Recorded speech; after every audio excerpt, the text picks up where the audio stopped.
Let's get started here. People were wondering about the Keanu stuff. I know Chad Buzamac was asking me about it today. What did Keanu say? You texted Keanu today about the Chrissy Mayer Simp cast thing. I did have a conversation, a text back and forth with Keanu. I'm not going to reveal like the details of that. I mean, it wasn't anything like super scandalous, but we'll go over some clips and we'll talk about some stuff today. There's a lot of people who tried to warn me about Chrissy Mayer, and I didn't listen to them until much later. You know, they tried to say, like, she's just in it for clicks and views. She's a clout chaser. She's not authentic.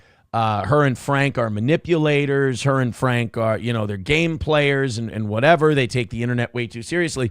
And I didn't see that until much later. And if I would have, boy, the things I would have never done. I guess I do have to thank them for helping accelerate a thing in my life that wasn't healthy and probably needed to end so I could get to the place where I'm supposed to be.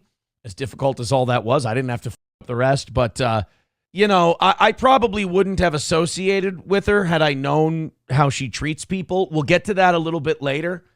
I'm just saying this. Chrissy Mayer will be a great friend and support you till the bitter end as long as you have more followers than the other person she's supposedly friends with. I probably should have realized it. I probably should have noticed it when Frank Pellegrino and her tried to get me to strike Zumock.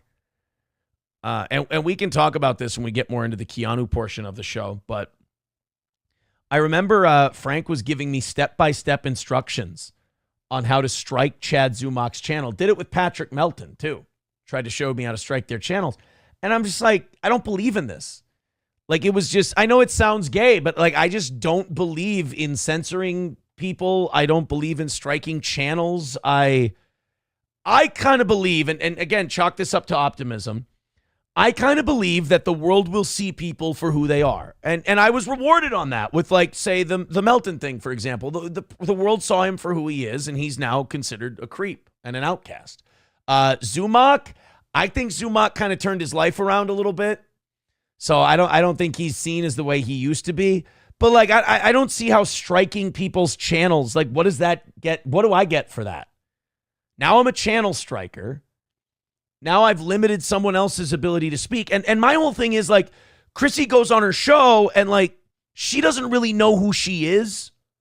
So she's like, what am I today? Am I the right-wing, MAGA person? Am I the free speech champion? Well, if you're the free speech champion, how can you go around telling other people to strike channels? How can you go around telling other people, hey, you should write those clippers a message and tell those clippers to stop clipping you, even though it could help that person's show? You should strike them if they clip any of your content. How can you be a free speech person and then behind the scenes you're trying to strike people that you don't like? I also see striking them as a sign of weakness, that you can't handle what they're saying. I laugh at the people who obsess about this show. I have a really good laugh at their creepy level of obsession. It's funny to me. You don't want to strike that. Let people expose themselves. Let them show you who they are. And so, there were a lot of people, though. There were like Misery Loves Clips. There was Chad Zumock. There were others. And they would warn me. They would say, hey, they're not who they appear to be. They're going to use you until they don't need you anymore. And then they're going to drop you flat. And look, Nick Rekieta has far more followers than I do. Nick Rekieta got caught potentially giving his kid cocaine, or at the very least letting the kid get into cocaine. Tested positive multiple times, we found out today. So now that happens, and Chrissy Mayer, when she has a chance to speak out against that, she sweeps for him and then blames me. Says, oh, maybe Aaron corrupted him. And that really, that solidified it for me that, like, okay, Chrissy doesn't view people based on the quality of them as a human being. Chrissy judges people on, what can this person do for me? Is their follower count bigger? I'll get their back. And then the minute it gets tough for somebody, if she doesn't feel like she can grab any views off of it, she'll drop them flat. I can't imagine you have too many friends in real life with that kind of attitude. But she turned out to be, because you listen to Kevin Brennan, you listen to Chad Zumach, and you're like, oh, maybe they're just bitter. Maybe those guys are just angry or whatever. But you're like, yeah, they are bitter, they are angry, but you know what? That doesn't mean they're wrong. They have a good point. And then it kind of solidified when Chrissy fired Keanu Thompson from Simpcast. Now, Simpcast doesn't do the numbers it used to, and their guest list is not as wide as it used to be, but I think it still does like steel toe numbers, 800-900 people at a time, right? Like our morning show, not the evening show. But like, Keanu was on there all the time, and Keanu didn't get any bump from being on Simpcast. She did it, to help her friend. She did it because she liked doing shows with her friend. And she went after Melonie Mac one time, which I thought was a fair criticism. And Chrissy showed her complete lack of backbone and didn't defend Melonie Mac while Keanu was doing it.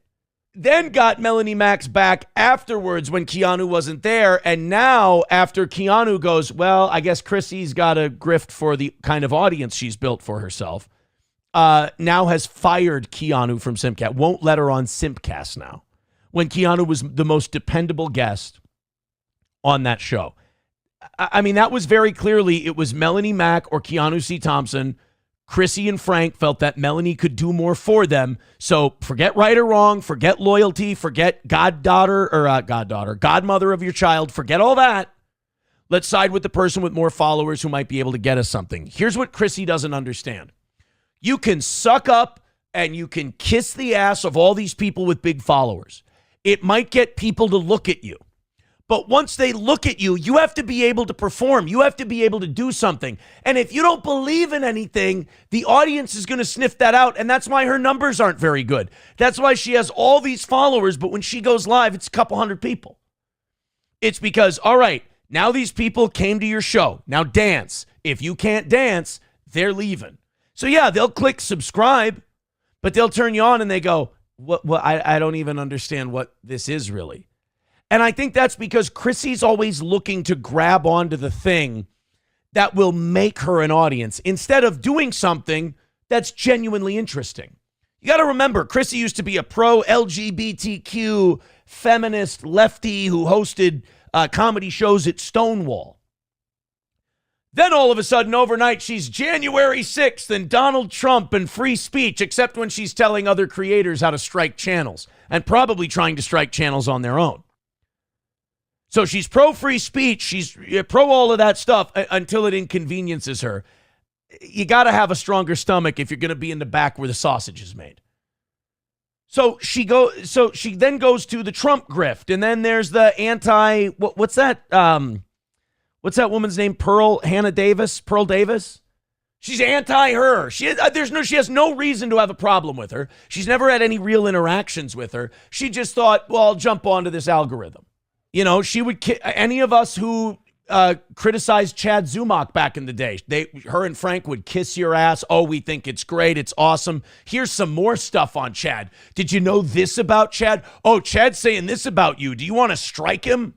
I mean, in a way, I'm ashamed to say I kind of got played in the whole deal. But, better late than never in terms of noticing it. But the tragedy of Chrissy Mayer is that Chrissy doesn't have a conviction. Chrissy doesn't have a belief. Chrissy doesn't have a presentation. She doesn't have a show she can give you. Chrissy's attitude is, how about this? Is this viral? How about this? Is this good? Hey, I'm a gamer today. Oh, no, hey, I'm a comic book girl today. Aren't I quirky and different? I should find out who this Frosk is, and I should try to get some views off of that. Hey, I'm mega too. Did you know that? I'm big into mega. Hey, I'm a big free speech person. It's just you're trying on costumes. Wear what you want to wear. Be who you are. Quit putting on costumes and pretending to be something you're not because you think it might get you somewhere. And I'm not going to talk about what Keanu and I talked about regarding Chrissy. I'll just confirm that she was indeed asked not to be on Simpcast. I don't think that's a secret. Keanu said it on Gino's stream. For God's sake. I thought, and I'll just go on the record as saying that's a chicken shit move. I don't like it. And then, here's the thing. Chrissy doesn't have to make a decision. They're both big girls. Chrissy can stay out of the way. She doesn't have to, kick Keanu off a Simp cast. She doesn't have to kiss Melonie Mac's ass. You can take a side by not taking a side and just do a show. Have Melonie and Keanu on at the same time. Have them go at it. Now, instead of grifting off of people with more followers, you can actually put on a show people want to watch. But you want to live in that world, but you don't want to see the conflict. Okay. All right. This was another clip this is me kind of going over the Keanu thing and Keanu talking about Chrissy's audience. And maybe it's because okay. By the way, I am the godmother of Chrissy's child. And Chrissy's doing the nice thing and defending her because Chrissy has I hate to say it. Oh, boy. She knows who her audience is. I suppose you could call that a grift as well. I always, people argue over what grift means. My definition of grift is someone who is being blatantly dishonest to draw an audience or blatantly dishonest to make money. You're pretending to be something you aren't, so you make money. But her audience also loves the F slur. Do I love that? No, I don't.